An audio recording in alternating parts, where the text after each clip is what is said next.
Suami gugat cerai aku menjelang pelantikan polisi dan tak memberi nafkah. Kubongkar dia di sosmed sampai viral hingga dipecat di depan umum saat pelantikan. Kubuat kau menyesal, Mas.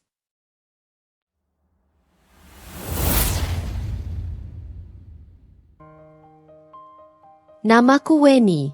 Perempuan biasa dari keluarga sederhana yang selalu percaya bahwa kebahagiaan tidak harus mahal. Sedari kecil aku terbiasa hidup pas-pasan. Tapi hatiku selalu penuh. Setidaknya itulah yang selalu ibu ajarkan.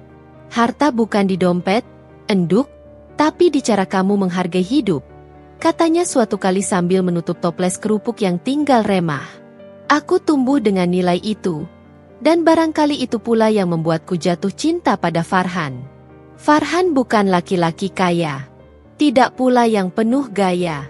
Dia cuma pemuda kampung yang matanya selalu berbinar setiap kali bercerita tentang mimpinya. Menjadi polisi. Dia ingin menjaga orang, katanya. Ingin membuat desanya bangga. Dan, ini favoritku. Dia ingin membuatku hidup lebih tenang. Tidak lagi memikirkan uang sekeras itu. Aku menyukai ambisinya. Tetapi lebih dari itu, aku menyukai caranya menggenggam tanganku. Seakan masa depannya sudah kutitipkan di telapakku. Kami menikah 2 tahun lalu. Pernikahan kecil dengan tenda sederhana di halaman rumah ibuku. Tidak ada pesta mewah. Hanya lantunan doa dan nasi kuning buatan tetangga-tetangga yang ikut senang melihat kami akhirnya bersanding. Dari sana, kami memulai kehidupan baru di sebuah kontrakan kecil. 1 kamar, 1 ruang tengah, dapur mungil yang asapnya sering kabur ke teras. Rumah kecil ini cuma sementara. Enduk, kata Farhan waktu itu. Kalau aku lulus kepolisian, kita pindah rumah yang ada tamannya. Biar kamu bisa tanam apa yang kamu suka. Aku tersenyum sambil memandangi dinding kusam itu. Bagiku, rumah kecil pun terasa seperti istana selama ada Farhan di dalamnya. Hari-hari kami berjalan seperti ritme musik yang tidak pernah berubah. Aku bangun sebelum subuh untuk menyiapkan sarapan. Farhan biasanya keluar lebih awal karena latihan fisik menjelang pendidikan. Kadang dia pulang dengan punggung pegal, kakinya penuh lumpur, atau wajahnya memar.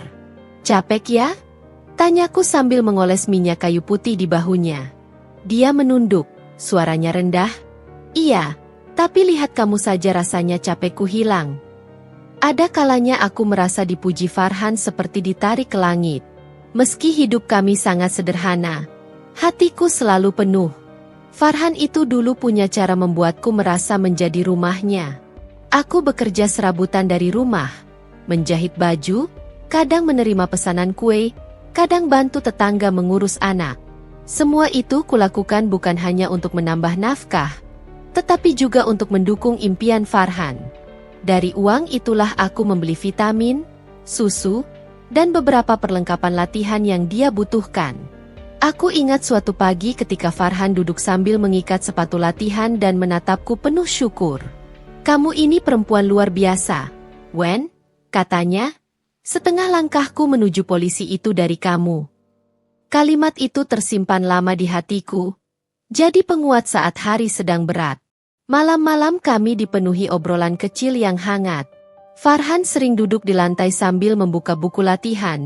Sementara aku melipat pakaian di sebelahnya. Nanti kalau aku sudah dilantik, katanya suatu malam, kamu mau jalan-jalan kemana? Aku tertawa kecil. Kalau aku jawab, Jogja, kamu pasti bilang, nanti ya, sayang, tunggu cuti. Kalau aku jawab, Bali, kamu pasti bilang, terlalu jauh. Jadi jawabannya, ke warung bakso ujung gang saja sudah cukup. Farhan memelukku dari samping sambil tertawa. Ya ampun, istri hematku ini memang calon ibu bayangkari terbaik. Aku menepuk dahinya pelan, senang sekaligus malu. Saat itu, aku percaya masa depan kami akan manis. Aku yakin Farhan akan menjadi suami dan ayah yang baik kelak. Hidup sederhana seperti ini bukan masalah, sebab kami menjalaninya bersama-sama. Beberapa hari sebelum pendidikan terakhir sebelum pelantikan, Farhan mulai terlihat semakin sibuk.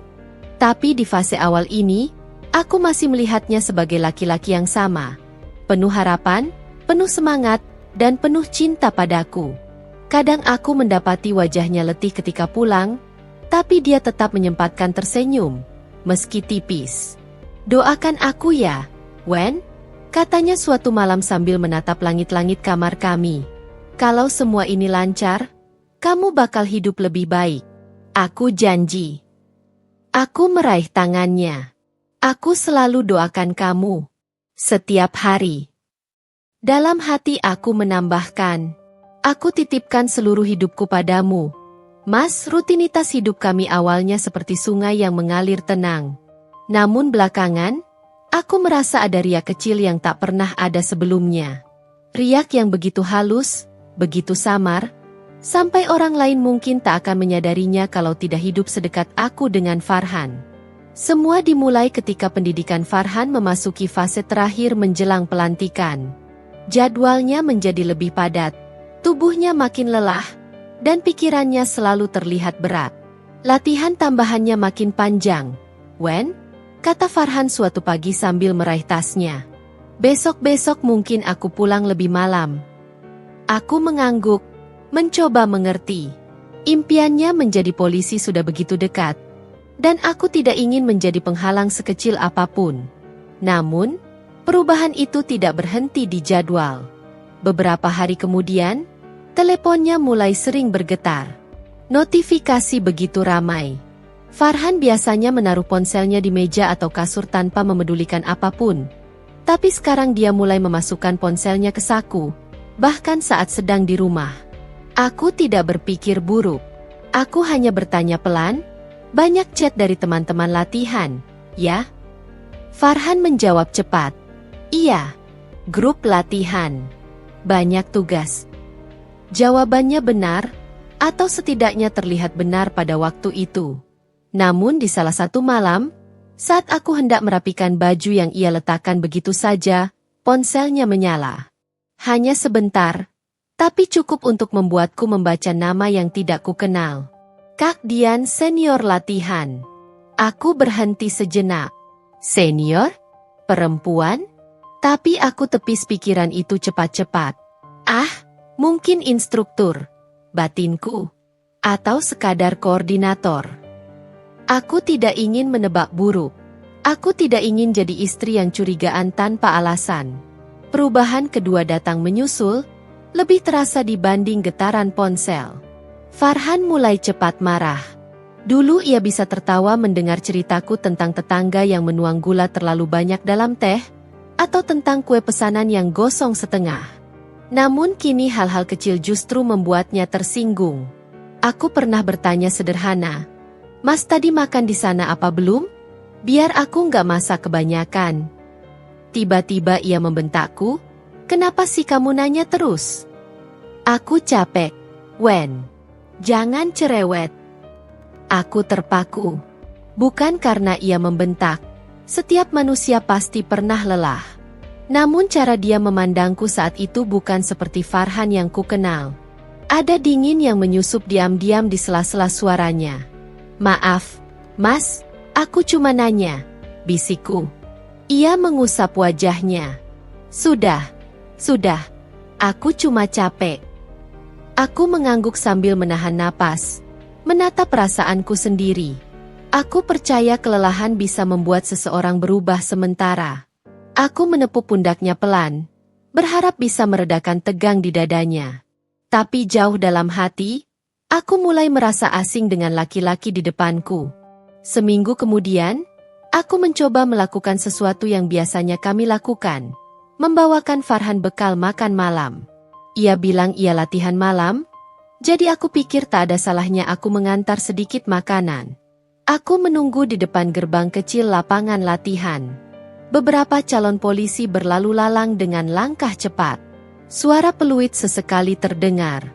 Setelah beberapa menit, Farhan muncul dengan wajah terkejut melihatku. "Weni, ngapain kamu di sini?" Aku mengangkat kotak makan. "Aku bawain bekal. Kamu bilang latihan malam. Takut kamu belum makan." Farhan menghela napas panjang, lalu menatap sekeliling seperti memastikan tidak ada yang melihat. Nggak usah repot begini, Wen. Aku bisa beli makanan sendiri. Kamu pulang aja. Nada suaranya tidak kasar, tapi ada semacam kegelisahan yang ia sembunyikan. Aku nyaris bertanya kenapa ia terlihat ingin menyembunyikan keberadaanku, tetapi aku tahan. Kalau gitu aku taruh di sini ya, Mas? Aku meletakkan bekal di atas meja kecil dekat gerbang. Farhan menunduk. Iya, makasih. Lalu ia berbalik begitu cepat. Seperti takut ada mata lain yang melihatnya bicara lama denganku. Perasaan dingin menjalar dari ujung jari sampai ke dada. Ada sesuatu yang melayang-layang di antara kami. Seperti asap yang tidak terlihat namun terasa menyesakan. Malam itu ketika dia pulang, aku mencium aroma asing di seragamnya. Parfum yang tidak pernah kupakai. Parfum yang terlalu manis, terlalu halus. Bukan tipe parfum laki-laki. Aku menatap seragam itu lama, lalu memicingkan mata. Hanya sejenak, lalu kutepis lagi. Mungkin parfum rekan latihan yang tertempel. Aku mencoba percaya. Aku selalu mencoba percaya. Hubungan kami berjalan seperti itu beberapa hari. Aku yang mencoba tetap lembut, dan Farhan yang semakin jauh secara halus. Aku masih merapikan bajunya, memasak makanan kesukaannya, dan menyiapkan vitamin yang biasa ia minum. Namun semua itu terasa seperti sedang kulakukan pada seseorang yang perlahan kehilangan ingatan tentang siapa diriku. Pada malam tertentu, aku menatap punggung Farhan yang menghadap tembok. Jarak kami hanya sekepal tangan, tapi rasanya seperti dua pulau yang terpisah lautan. Suatu siang, aku mendapat telepon dari Marni, tetanggaku yang bekerja sebagai penjaga kantin di tempat Farhan latihan. Suara Marni selalu ceria, tapi hari itu terdengar ragu. Wen, kamu lagi sibuk? Enggak, Mbak. Kenapa ya? Dia terdiam beberapa detik sebelum berkata pelan. Tadi aku lihat Farhan makan sama. Siapa ya namanya? Dian? Iya, kayaknya namanya begitu. Aku menahan napas. Tanganku refleks menggenggam kain lap lebih kuat. Dian itu siapa? Mbak? Tanyaku mencoba santai. Perempuan. Rambutnya dikuncir. Pakai seragam juga. Kayaknya senior atau apa? Aku nggak terlalu ngerti. Tapi tadi mereka makan dekat banget. Sambil ketawa-ketawa. Aku pikir kamu juga kenal. Makanya aku tanya. Jantungku berdetak agak cepat. Aku menelan ludah. Oh, mungkin seniornya, jawabku singkat. Suara Marni berubah lega. Oh iya mungkin. Ya sudah, aku lanjut kerja dulu ya, Wen. Telepon ditutup. Tapi bayangan itu tetap tinggal. Dian. Perempuan berseragam. Senior Farhan. Aku belum pernah mendengar Farhan menyebut nama itu sebelumnya. Ia selalu bercerita tentang teman-temannya. Anton yang suka bercanda, Yuda yang sering telat, bahkan pelatih yang galaknya mengalahkan harimau lapar. Tapi tidak pernah tentang Dian. Malamnya, ketika Farhan pulang, aku menatapnya lebih lama dari biasanya. Gerak-geriknya, bau tubuhnya, cara berbicaranya. Seolah aku sedang mencoba membaca sesuatu yang tidak ia katakan. Saat dia duduk melepaskan sepatunya, aku membuka suara pelan. Mas, tadi siang aku ditelepon Marni. Katanya dia lihat Mas makan sama senior perempuan. Siapa ya? Dian? Farhan langsung berhenti bergerak. Tangannya yang tadinya memegang sepatu terhenti di udara. Oh, itu. Dia memaksakan senyum tipis. Senior di latihan. Dia banyak bantu aku buat persiapan. Sudahlah, nggak penting. Jawaban itu terlalu cepat, terlalu singkat, dan terlalu defensif.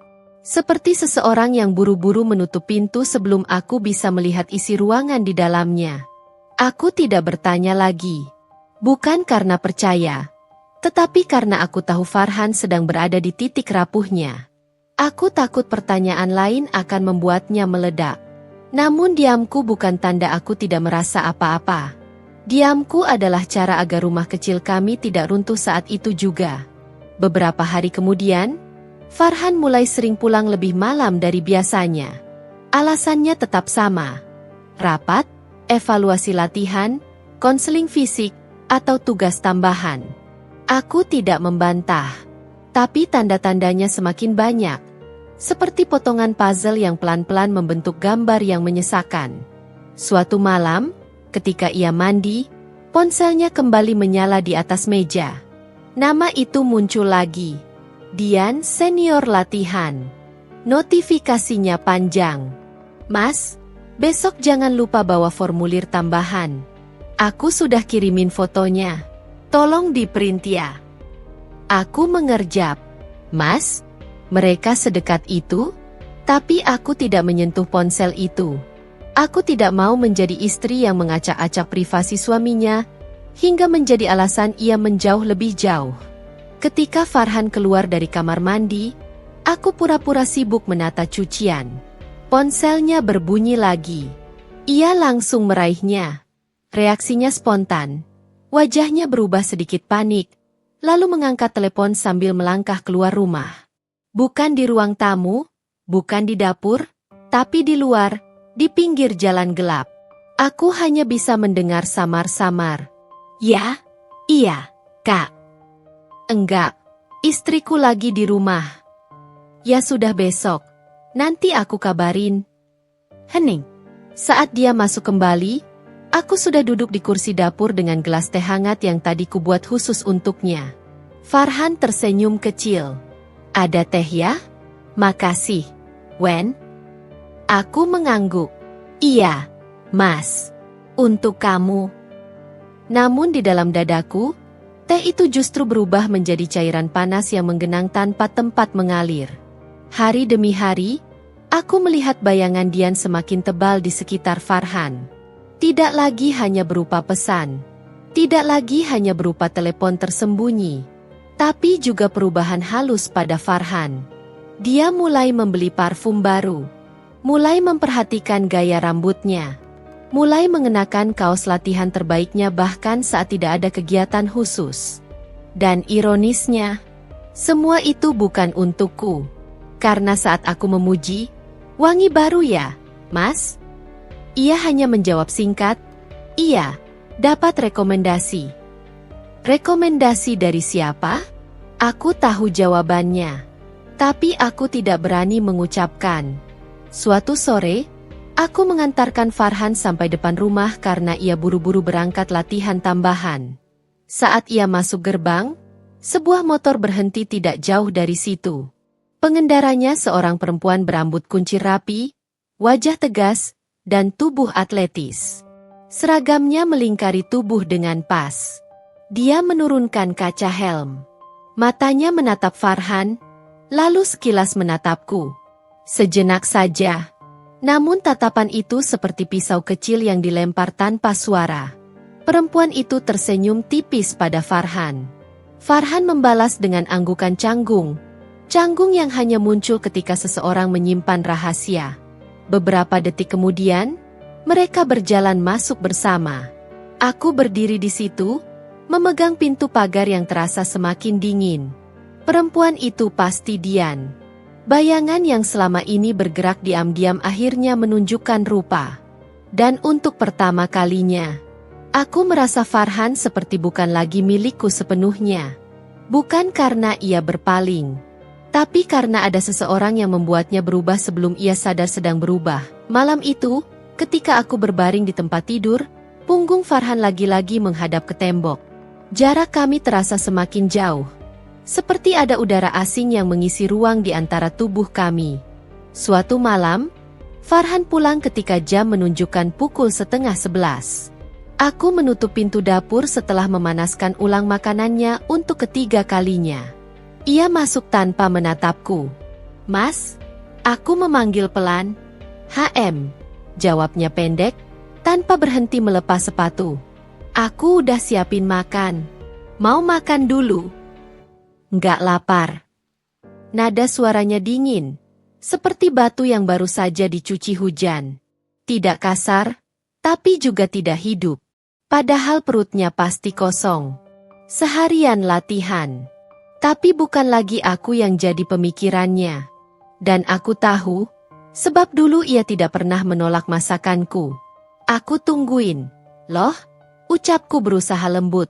Farhan hanya mengambil gelas, menuang air putih, lalu minum seolah sedang menghapus sesuatu di tenggorokannya yang tidak ingin ia katakan. Aku capek. Mau langsung tidur, katanya. Tanpa memandangku lagi, ia melangkah ke kamar. Aku berdiri di dapur, memandangi piring yang masih berisi lauk penuh, seperti panggung yang tidak ditonton siapapun. Beberapa hari setelah itu, pola itu menjadi kebiasaan. Farhan pulang bukan dengan senyum, melainkan dengan wajah yang selalu tampak baru selesai memendam sesuatu. Entah marah, entah bingung, entah bersalah, atau mungkin tidak bersalah sama sekali. Karena rasa bersalah hanya muncul kalau seseorang masih peduli. Aku mencoba membuat rumah tetap hangat, tapi Farhan seperti datang membawa angin dingin dari tempat lain. Ia tidak lagi bertanya bagaimana hariku. Ia tidak lagi butuh pelukanku ketika pulang. Tidak lagi meminta teh hangat sebelum tidur. Tidak lagi menyentuh rambutku atau memelukku dari belakang saat aku memasak. Rumah ini seperti ruang tunggu tanpa kepastian. Tiap sudut memantulkan kesunyian. Aku mencoba menenangkan hati dengan berpikir positif. Mungkin dia terlalu capek latihan. Mungkin tekanan jelang pelantikan membuatnya stres. Mungkin aku terlalu sensitif. Tapi perlahan, alasan-alasan itu retak sendiri. Karena suatu sore, aku melihat Farhan tersenyum pada ponselnya. Senyum yang sudah lama tidak muncul untukku.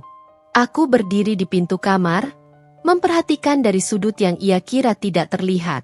Ia mengetik cepat, bibirnya membentuk lengkung kecil yang kurindukan. Ketika aku masuk dan pura-pura merapikan baju, ia refleks mematikan layar ponselnya. "Siapa, Mas?" tanyaku lembut. "Teman latihan." Jawaban itu terpotong, dangkal. "Dian?" Ia menoleh cepat, lalu mengerutkan alis. "Kamu kenapa sih?" Kecurigaan terus. "Capek aku, Wen?" Aku terdiam. Kata-katanya seperti menamparku. Padahal aku hanya bertanya. Istri mana yang tidak bertanya ketika suaminya berubah seperti orang asing? Tadi aku cuma, "Sudah, aku mau mandi." Ia bangkit, meninggalkanku bersama kalimat yang menggantung di udara. Aku capek. Padahal aku tidak minta banyak. Aku hanya ingin suamiku kembali seperti dulu. Sejak hari itu, jarak kami tidak lagi seperti retakan, melainkan jurang yang semakin lebar. Farhan mulai tidur lebih dekat ke tepian ranjang. Tubuhnya membelakangiku setiap malam. Aku mencoba menepuk bahunya suatu malam, tetapi ia menepisnya halus sambil berkata, "Panas, Wen. Jangan nempel." Kalimat itu seperti pintu yang ditutup perlahan tapi kuat. Aku menarik napas panjang, memeluk bantal sendiri. Aku tidak tahu apakah Farhan sadar bahwa sikapnya berubah. Tapi aku tahu persis, ini bukan lagi persoalan lelah atau stres. Ada sesuatu, atau seseorang, yang membuatnya membawa pulang hati yang tidak lagi utuh untukku. Puncak jarak itu terjadi ketika Farhan suatu malam pulang dengan wajah yang tidak biasa. Bukan lelah, bukan kesal, tapi berbunga. Ia membuka pintu, melangkah masuk dengan langkah ringan yang tidak pernah kulihat sejak beberapa bulan terakhir. "Kamu kenapa, Mas?" tanyaku pelan. "Enggak, biasa aja," jawabnya sambil menyembunyikan senyum kecil yang tidak berhasil ia tahan. Farhan mandi cepat, lalu duduk di tepi kasur sambil memandang ponselnya lagi. Matanya berbinar seperti remaja yang baru mengenal dunia baru. Dan malam itu aku tidak tidur. Aku diam memandangi punggung Farhan yang semakin asing, seperti seseorang yang sudah tidak menemukan rumah di tempatku. Farhan mulai pulang tanpa membawa hatinya ke rumah. Tubuhnya duduk di sampingku, tapi jiwanya entah sedang bersama siapa. Angin sore yang biasanya membawa aroma dedaunan basah kini terasa seperti udara kosong yang tak punya jiwa. Hari itu, langit pun tampak malas bersinar, seolah ikut menandai sesuatu yang tak ingin kuingat, tetapi tetap menggores seperti belati dingin. Aku sedang menjemur pakaian, kegiatan sederhana yang selalu kulakukan sambil menunggu Farhan pulang, ketika suara dering ponselku terdengar. Deringnya tidak seperti biasa. Ada nada aneh yang membuat jantungku mengencang. Nama Farhan muncul di layar. Entah kenapa, aku merasakan firasat buruk. Sejak beberapa bulan terakhir, kabarnya selalu dingin, pesannya hanya seperlunya, dan setiap kata yang keluar dari bibirnya seakan sudah kehabisan rasa untukku. Tapi aku tetap menjawab, karena aku istrinya, dan cinta tidak pernah berhenti hanya karena salah satu hati mulai goyah. Assalamualaikum, sapaku, mencoba terdengar cerah. Suara di seberang sana datar, seperti seseorang yang menelepon sekadar untuk menyampaikan jadwal rapat. Weni, besok aku urus berkas. Aku mau gugat cerai. Dunia serasa berhenti. Bahkan angin pun menghilang, meninggalkan hening yang memekakkan telinga. Ah, apa? Suaraku retak, bukan karena tidak mengerti, tapi karena tidak siap mendengar kata itu keluar dari mulut laki-laki yang dulu berjanji menggenggam tanganku seumur hidup. Aku mau cerai, ulangnya lebih tegas. Kita sudah nggak cocok. Aku juga lagi fokus persiapan pelantikan. Jadi lebih baik selesai. Fokus persiapan pelantikan? Kalimat itu seperti duri yang tiba-tiba menusuk jantungku. Aku ingin bertanya lebih jauh. Apa aku sudah tak cukup baginya? Kenapa secepat ini? Kenapa saat dia hampir mencapai impiannya? Tapi yang keluar hanya bisikan kecil. Farhan, ada apa sebenarnya? Dia mendengus, suara yang tak pernah ia keluarkan dulu. Aku capek. Wen, kamu terlalu banyak nanya. Hidupku penuh tekanan. Aku butuh pasangan yang bisa ngerti dunia yang aku jalanin. Pasangan? Aku menangkap nada aneh di balik kalimat itu. Sesuatu yang selama ini hanya berupa bayangan samar kini terasa nyata. Ini, karena Dian? Tanyaku lirih. Hening. Hening panjang yang justru menjawab semuanya. Weni, aku nggak mau bahas, katanya akhirnya, suara dibuat tegas. Pokoknya besok aku urus gugatan. Kamu siapkan KTP dan buku nikah. Jangan dipersulit. Kalimat itu seperti petir tanpa suara, terang, menyilaukan, lalu meninggalkan kehancuran. Aku ini istrimu, Han. Kita sudah melewati banyak hal bersama. Suaraku pecah, tapi aku berusaha menahan agar tidak runtuh sepenuhnya. Dulu, iya, katanya pendek. Sekarang beda. Telepon terputus begitu saja. Aku berdiri di samping jemuran yang masih menetes. Tubuhku gemetar bagai daun kering diterpa badai. Dunia yang kubangun bersama Farhan, tembok demi temboknya, harapan demi harapannya, seolah runtuh dalam satu kalimat. Air mata akhirnya pecah, bukan karena aku lemah, tapi karena aku manusia.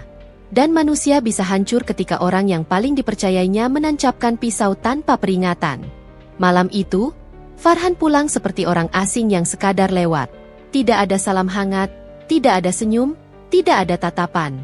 Hanya langkah berat dan aroma parfum yang bukan milikku lagi. Aku tidur di depan.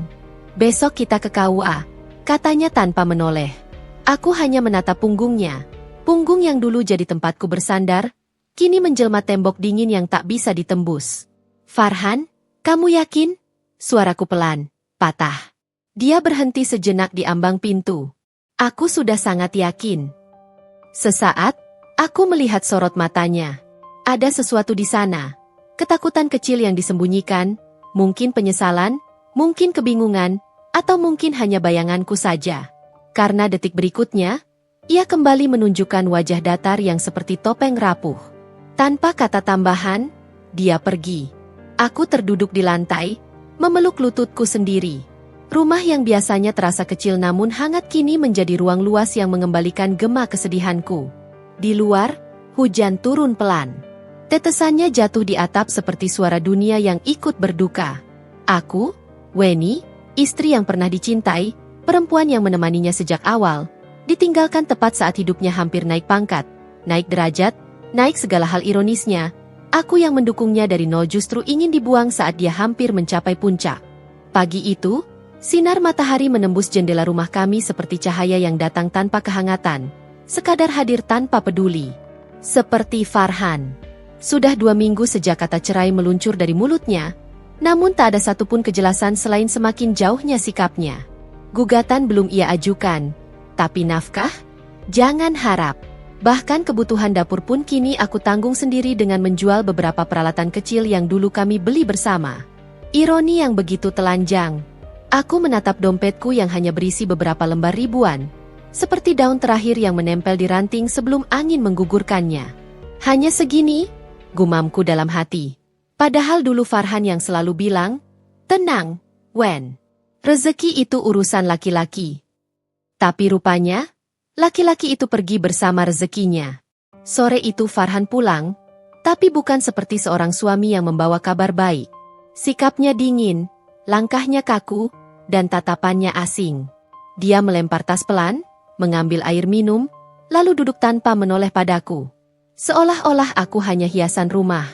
Atau mungkin, lebih buruk, aku tidak ada.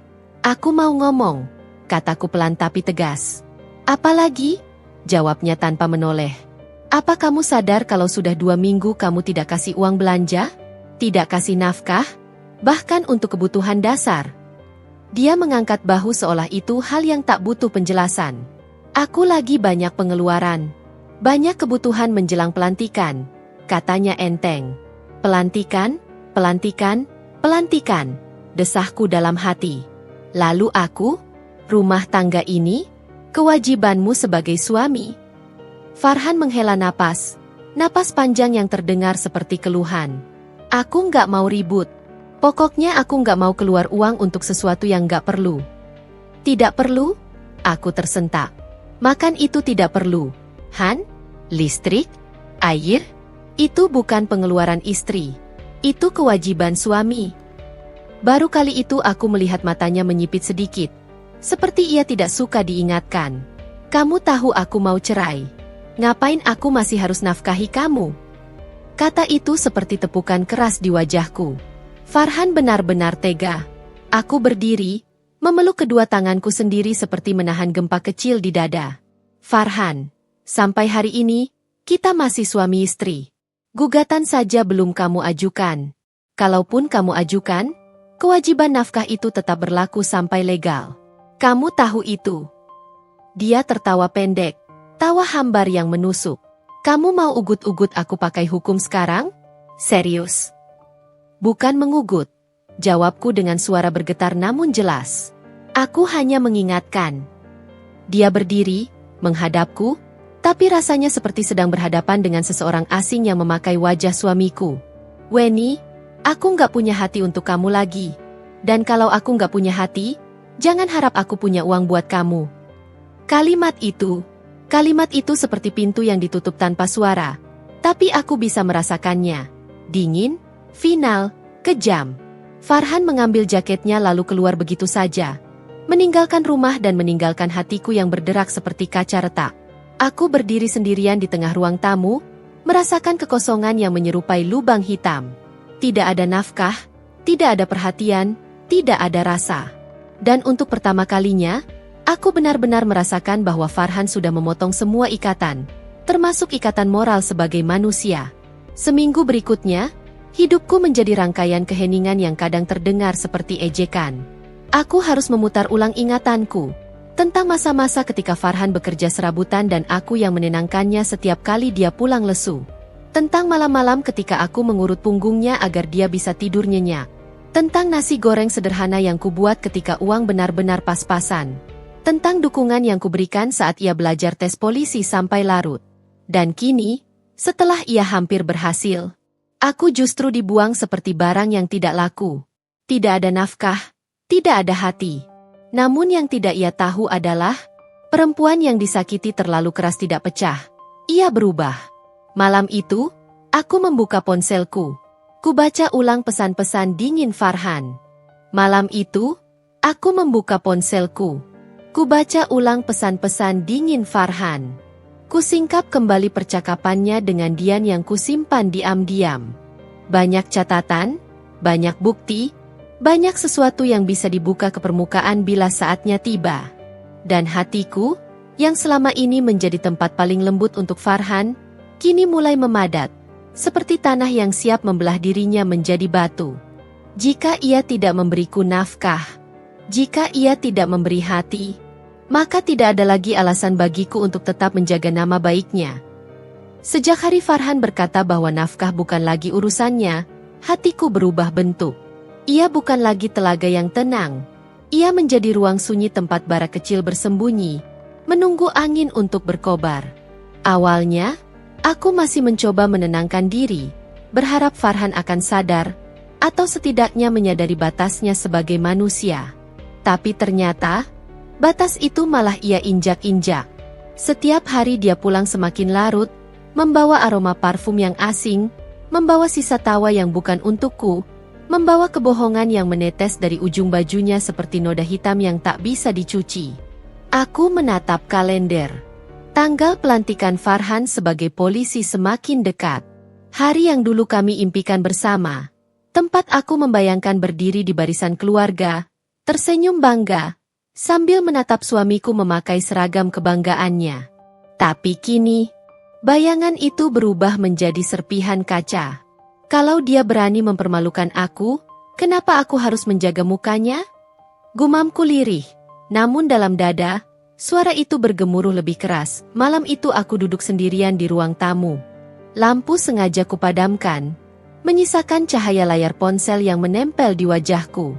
Seakan-akan dunia yang tadinya memusuhi kini memasang sorotan khusus untuk apa yang hendak kulakukan.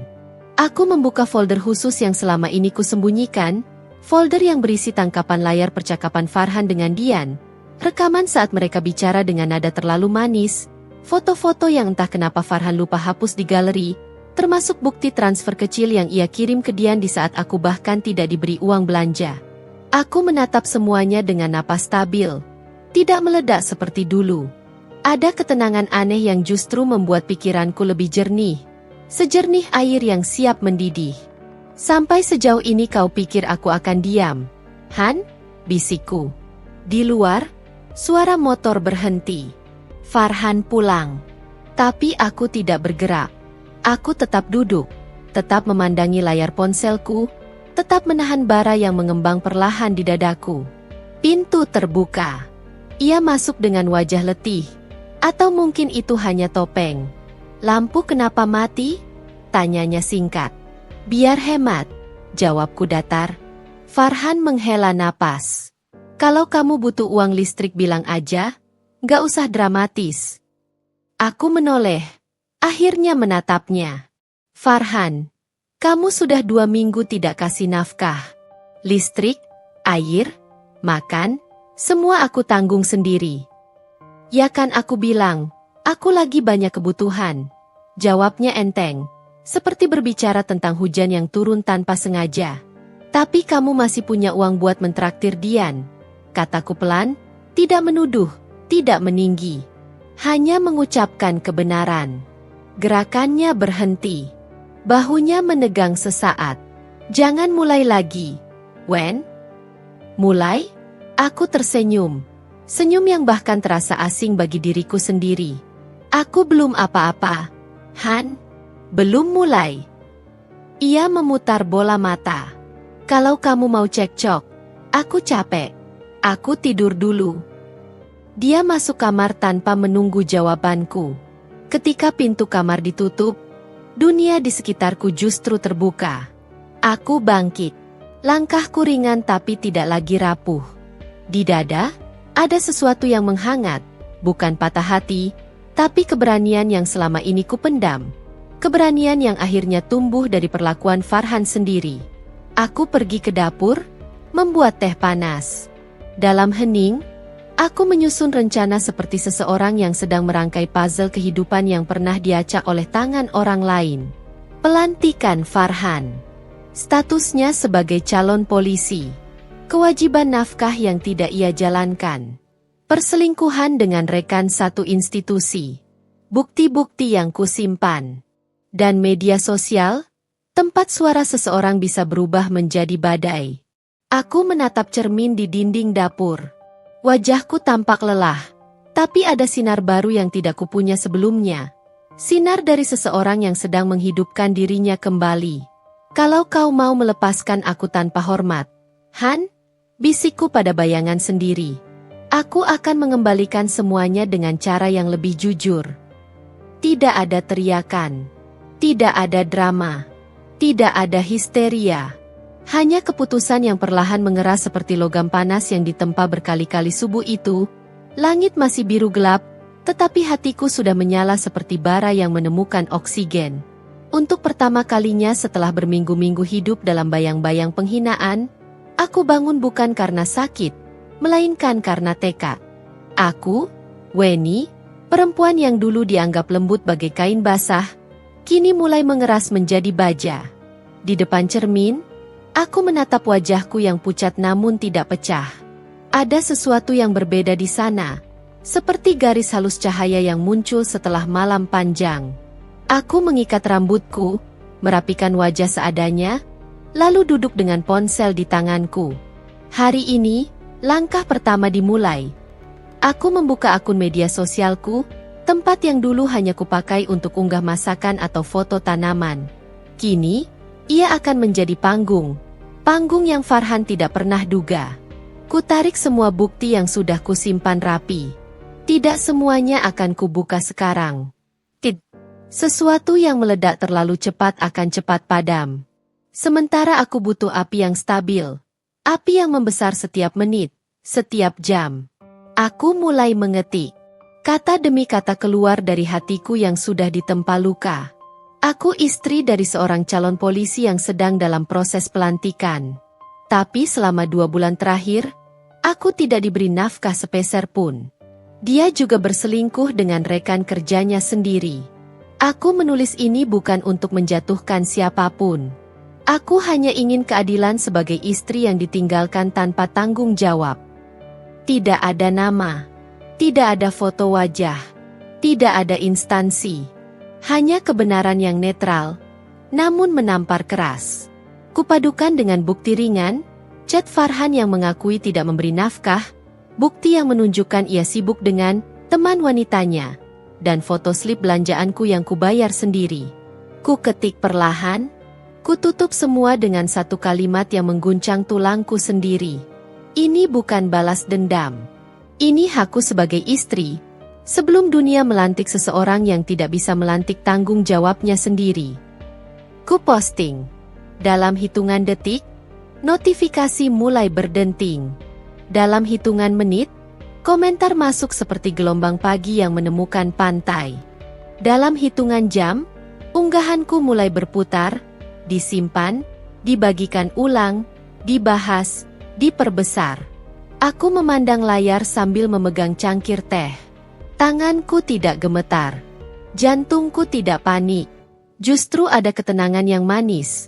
Tenang seperti seseorang yang akhirnya duduk setelah berlari sangat jauh. Lalu sadar ia tidak lagi sendirian. Sementara itu, Farhan belum tahu apapun. Ia masih tidur pulas di kamar depan, seperti raja kecil yang tidak sadar kerajaannya sedang retak dari pondasi. Aku berjalan pelan melewati pintu kamar, melihat wajahnya sebentar. Wajah itu dulunya rumah bagiku. Kini hanya menjadi batu yang tak lagi ku kenal. Semoga kamu siap hari ini, bisikku. Menjelang siang, teleponku berdering berkali-kali. Notifikasi komentar meledak. Jangan diam, Mbak, viral banget ini. Tag pihak berwajib. Nafkah itu wajib hukumnya. Beberapa akun besar mulai men-share postinganku. Lalu seseorang menuliskan komentar yang membuatku menarik napas panjang. Mbak, kalau calon polisi seperti ini, pantas dilaporin ke bagian pengawasan personel. Bisa dibatalkan pelantikannya. Aku membacanya perlahan. Satu komentar kecil yang seperti melempar bara ke jerami kering. Bukannya aku berniat menjatuhkan masa depan Farhan di awal. Tapi Farhan sendiri yang memaksa. Dia meremehkan kewajibannya, menghancurkan keluarganya, mempermainkan statusnya, dan mengira aku akan tetap diam. Jika seseorang meludahi langit, Kadang ludah itu jatuh tepat di wajahnya sendiri. Sore hari, saat matahari mulai turun, Farhan pulang. Aroma parfum Dian masih melekat di bajunya, aroma manis yang kini bagiku terasa seperti racun. Begitu masuk rumah, ia langsung melihatku duduk di ruang tamu. Wajahku terlalu tenang. Dan Farhan, entah kenapa, jadi gugup. "Ada apa?" tanya Farhan. Aku memegang ponsel, menatapnya tanpa senyum. "Ada yang mau kamu lihat." Ia mendekat. Aku menunjukkan layar, bukan bukti perselingkuhannya, tetapi notifikasi sosial media yang meledak, komentar yang membludak, dan postinganku yang sudah mencapai puluhan ribu share. Sekejap, wajahnya pucat. Benar-benar pucat seperti kain yang dijemur terlalu lama. "Weni, apa ini? Kamu apain?" Suaranya meninggi, diseret rasa panik. Aku berdiri perlahan, menatapnya seperti seseorang yang akhirnya bangun dari tidur panjang. "Aku cuma mengatakan kebenaran," jawabku lembut namun tajam. "Apa yang kamu lakukan sebagai suami? Aku hanya membiarkan dunia tahu. Aku bisa kena masalah."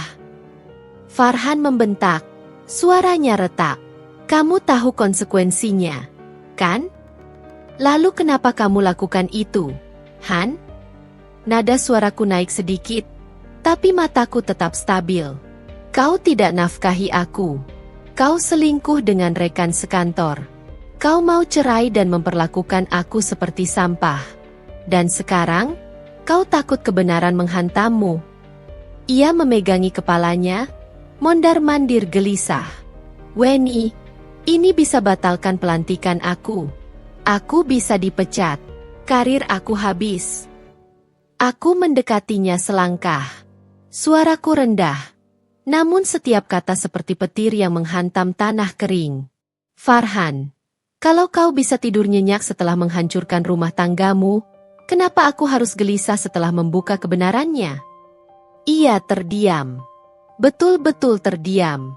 Mulutnya terbuka, tapi tidak ada suara keluar. Di momen itu, untuk pertama kalinya, aku melihat Farhan takut pagi itu. Kota seperti baru selesai menelan badai semalam. Langit cerah, tetapi ada rasa getir yang menggantung di udara, semacam keheningan sebelum palu besar dijatuhkan. Berita tentang curhatan seorang istri calon polisi yang ditelantarkan suaminya masih berkeliaran di jagat maya. Setiap menit, komentar bertambah, dukungan makin menggumpal, dan spekulasi publik berputar seperti angin puyuh. Aku bangun lebih awal dari biasanya. Ada sesuatu dalam diriku yang sudah tidak rapuh lagi, seolah tulang hatiku dilapisi baja tipis yang hangat. Hari ini adalah hari pelantikan Farhan. Hari yang selama berbulan-bulan ia banggakan sebagai puncak perjalanan hidupnya. Hari yang kuharapkan dulu bisa aku saksikan sambil menggenggam tangannya. Tetapi takdir menarik garis berbeda. Dan aku bersiap menyaksikannya dari posisi yang tidak pernah ia bayangkan. Aku duduk di ruang tamu dengan teh hangat di tangan. Notifikasi ponselku terus berdenting, berita-berita online mulai mengangkat kasus anonim yang kutulis kemarin. Meski aku tidak menyebut nama Farhan, publik tampaknya lebih cekatan dari detektif. Mereka menghubungkan potongan-potongan puzzle, mencocokkan suara, mengaitkan waktu. Beberapa media bahkan menulis, "Viral. Curhatan istri calon polisi diduga berujung pemeriksaan internal. Pelantikan bisa tertunda." Aku membaca berita itu dengan tenang. Bukan untuk merayakan. Hanya sebagai saksi kecil dari konsekuensi yang Farhan bangun sendiri. Farhan keluar dari kamar dengan seragam lengkap. Seragam latihan itu tampak rapi, tetapi aura kepercayaannya tidak lagi mengalir. Wajahnya terlihat muram, bahkan sabuknya pun ia pasang dengan tangan yang gemetar kecil. "Weni," katanya pelan, "tolong hapus postingan itu. Aku mohon." Nada suaranya bukan marah. Lebih seperti seseorang yang sedang meniti tali rapuh di atas jurang. "Aku tidak menyebut nama siapapun," jawabku lembut. "Kalau kamu merasa itu tentangmu, berarti kamu sadar apa yang sudah kamu lakukan." Farhan menutup mata sebentar, menarik napas panjang. Lalu ia pergi tanpa pamit. Mungkin takut ada kalimat lain yang bisa menjatuhkan semangat terakhirnya. Aku tidak mengejarnya. Tidak lagi. Pagi menjelang siang, timeline penuh dengan pembaruan tentang pelantikan. Beberapa orang bahkan menandai akun resmi kepolisian untuk menindaklanjuti kasusku. Aku memandang layar dengan perasaan yang rumit. Bukan bahagia, bukan dendam. Lebih pada rasa keadilan yang perlahan mengambil bentuk. Sama seperti seseorang yang menonton gelombang laut menarik perahu yang sudah lama kosong. Tidak sedih, tidak lega, hanya mengetahui itu memang seharusnya terjadi. Setelah waktu zuhur, teleponku berdering. Nomor tak dikenal. Halo, ini Ibu Weni? Suara seorang perempuan formal terdengar di seberang. Ya. Kami dari bagian pengawasan internal. Kami ingin memastikan beberapa data yang Ibu pernah unggah. Ada laporan masuk terkait istri calon polisi bernama Farhan. Apakah benar Ibu pihak tersebut? Pertanyaan itu menggantung di ruang tamu. Namun pikiranku stabil. Akhirnya sampai juga pada titik ini. Aku tahu paku terakhir telah dipukul. Dengan suara setenang mungkin, aku menjawab, "Ya, benar. Saya istrinya." Sisa berkas sudah kami terima. Terima kasih atas klarifikasinya, Bu. Kami akan menghubungi kembali. Telepon ditutup, dan dunia terasa berubah hening. Di lokasi pelantikan, sementara itu, lapangan luas dipenuhi calon polisi berbaris rapi. Keluarga berdiri di pinggir, bangga, tersenyum, menunggu nama anak atau suaminya dipanggil. Spanduk besar bertuliskan, "Pelantikan calon Bayangkara," berkibar di atas panggung. Farhan berdiri di barisan tengah. Seragamnya tampak lurus, tetapi wajahnya pucat, matanya tidak fokus. Dian, sang polisi wanita yang telah menjadi duri dalam hidupku, berdiri di sisi lain barisan staf, menyamar dengan wajah lurus seolah tidak tahu badai apa yang sedang terjadi. Tiba-tiba, seorang perwira tinggi berjalan mendekati panggung dengan langkah tegas. Suaranya lantang saat menyapa para peserta, tetapi terjadi bisikan-bisikan kecil dari para panitia. Beberapa menit kemudian, namaku, atau lebih tepatnya kasusku, tampaknya sudah mencapai telinga komandan. Beliau mengerutkan dahi, lalu memberi kode pada ajudannya. Ajudan itu berjalan ke barisan calon polisi, menuju Farhan.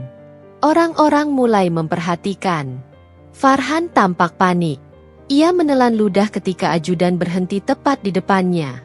"Saudara Farhan," ujar ajudan itu dengan nada formal, namun tajam. "Ikut saya ke depan." Dian terlihat tegang, matanya bergerak mengikuti Farhan. Farhan melangkah maju dengan langkah berat, seperti kaki yang terperangkap lumpur. Semua mata tertuju padanya. Bisikan mulai merayap pelan. Ketika Farhan tiba di panggung, komandan membaca sesuatu dari berkas. Suaranya tegas, tidak bergetar sedikit pun. Berdasarkan temuan pemeriksaan mendadak terhadap laporan viral mengenai pelanggaran moral dan ketidakmampuan memenuhi tanggung jawab rumah tangga, maka pelantikan saudara Farhan dengan ini ditangguhkan. Suasana berhenti bernapas. Beberapa orang terdengar terkejut.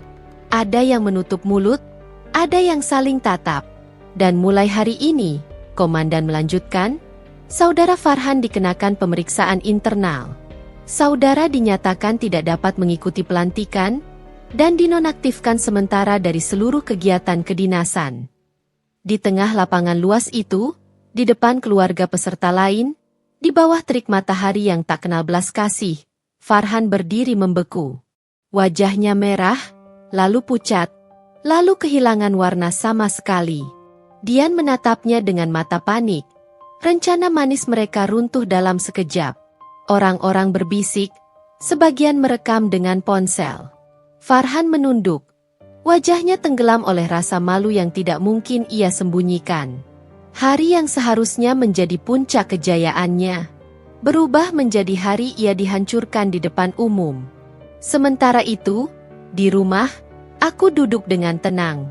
Aku tidak menghadiri pelantikan itu, tetapi aku merasakannya dari kejauhan, seperti gemuruh tanah yang menunjukkan sebuah bangunan besar sedang roboh. Angin sore berembus lembut dari jendela ruang tamu rumah kontrakan kecil yang dulu terasa sesak oleh tangis, tetapi kini justru terasa luas oleh ketenangan. Seolah dinding-dindingnya menghembuskan napas lega setelah sekian lama menyimpan luka bersama Weni.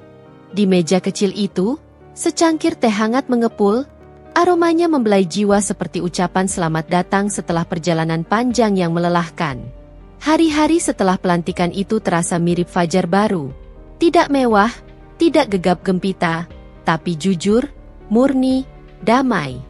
Weni kini bukan istri yang ditinggalkan, bukan perempuan yang ditampar nasib, melainkan perempuan yang memilih bangkit tanpa menunggu ada tangan yang menolongnya bangun. Beberapa hari setelah video Farhan viral dan membuat keributan di seluruh kota, banyak pesan masuk ke ponsel Weni. Ada yang memberi semangat, ada yang meminta cerita, ada pula yang sekadar mengucap, "Kak, aku bangga sama keberanianmu." Weni membaca semuanya dengan senyum kecil yang tak tergesa. Ia sudah berdamai dengan masa lalunya. Farhan adalah bab yang selesai. Ia bukan lagi pusat cerita. Perceraian mereka disahkan seminggu kemudian. Hak hakim jatuh bulat. Farhan diwajibkan memberi nafkah iddah dan mut'ah. Ironisnya, uang itu akhirnya tidak bisa ia bayar penuh karena statusnya sebagai calon polisi dicabut total. Semua jalan hidup yang dulu ia sombongkan kini runtuh seperti bangunan tua yang dasar fondasinya keropos oleh ketamakan. Salah satu hal yang paling membuat Weni berdebar adalah ketika ia mendaftar kelas online pemasaran digital. Dunia baru. Tidak ada yang mengajarinya sebelumnya. Tetapi ia masuk dengan hati yang ingin tumbuh. Seperti tunas yang mendobrak tanah setelah musim hujan. Weni mulai memahami satu persatu. Cara membuat konten, cara memasarkan produk, cara mengelola toko online. Ia mencatat semuanya dalam buku kecil yang selalu ia bawa. Dari situ, ide-ide kecil muncul dan berkembang menjadi rencana yang berdenyut. Kini Weni berjualan produk ibu dan anak, memanfaatkan media sosial sebagai rumah etalase. Tidak mewah, tetapi stabil. Tidak langsung besar, tetapi bertumbuh terus. Setiap notifikasi pesan masuk untuk pembelian membuat hatinya bergetar seperti bel kecil yang membawa kabar baik. Suatu sore ketika Weni sedang mengirim paket ke ekspedisi, ia melihat sosok yang sangat dikenalnya berdiri tak jauh. Bahu menurun, mata kosong, tubuh tak lagi serapi dulu. Farhan. Ia tampak bimbang. Seperti ingin menyapa tetapi takut ditolak dunia yang dulu ia sakiti. "Wen?" Suaranya lirih, patah. Seperti daun yang diremas angin. Weni menoleh. Tidak ada gemuruh di dadanya. Tidak ada kemarahan. Tidak ada cinta. Tidak ada sesak. Hanya sunyi yang damai. "Ada apa, Han?" Aku cuma mau bilang, aku minta maaf." Farhan menunduk. Suaranya pecah. "Semuanya salahku. Aku kehilangan semuanya. Dan aku pantas menerima ini." Weni menatapnya dengan ketenangan yang ia bangun dari ribuan luka. "Farhan, hidup ini bukan tentang siapa yang jatuh, tapi siapa yang belajar setelah jatuh. Maaf aku sudah lama berikan, tapi hidupku tidak lagi menunggumu." Farhan menggigit bibir, menahan tangis yang selama ini ia dorong jauh ke perut. "Aku menyesal, Wen. Sangat menyesal." Weni tersenyum tipis. Senyum yang bukan untuknya, tetapi untuk dirinya sendiri. "Penyesalanmu itu urusanmu, Han. Kebahagiaanku urusanku." Kalimat itu melayang ringan ke udara. Bukan hinaan, bukan serangan. Itu adalah kebenaran. Dan ketika Weni melangkah pergi, ia tahu itu adalah langkah terakhir yang ia butuhkan untuk benar-benar bebas. Malam itu, Weni duduk di halaman kontrakan, menatap langit yang jernih. Bintang bersinar lembut seperti lampu kecil yang menulis puisi diam di langit. Ia memeluk lututnya, bukan karena sedih, tetapi karena bahagia dengan pencapaiannya. Tidak ada Farhan. Tidak ada Dian. Tidak ada teriakan, tidak ada gugatan, Tidak ada penantian yang ia lakukan sendirian. Yang ada hanya dirinya, utuh, baru, dan tak tergoyahkan. Teleponnya berbunyi. Pesanan baru. Ia tersenyum. Hidup terus berjalan dan ia memilih berjalan bersamanya, bukan tertinggal di belakang. Ia menatap langit dan membisik. Aku sudah sampai. Luka itu tidak hilang, tetapi telah berubah menjadi parut yang menguatkan kulit jiwanya. Dan dari sini, ia tidak akan menyusut lagi. Weni menutup bab hidupnya dengan kepala terangkat, bukan karena menang dari siapapun, tetapi karena ia menang dari dirinya sendiri, dari rasa takut, dari rasa tidak berharga, dari ingin selalu dipertahankan oleh orang lain. Ia memilih dirinya. Ia memilih masa depannya. Ia memilih kebahagiaannya sendiri. Dan dunia pun akhirnya membuka jalan yang selama ini ia kira tertutup. Weni berdiri, melangkah ke pintu rumah yang kini sudah bukan tempat berlindung sementara, tetapi tempat ia menata masa depan. Setiap langkahnya membawa gema kemenangan yang tidak perlu tepuk tangan. Karena kemenangan terbesar adalah ketika seseorang akhirnya kembali kepada dirinya sendiri. Dan Weni sudah kembali sepenuhnya. Selesai.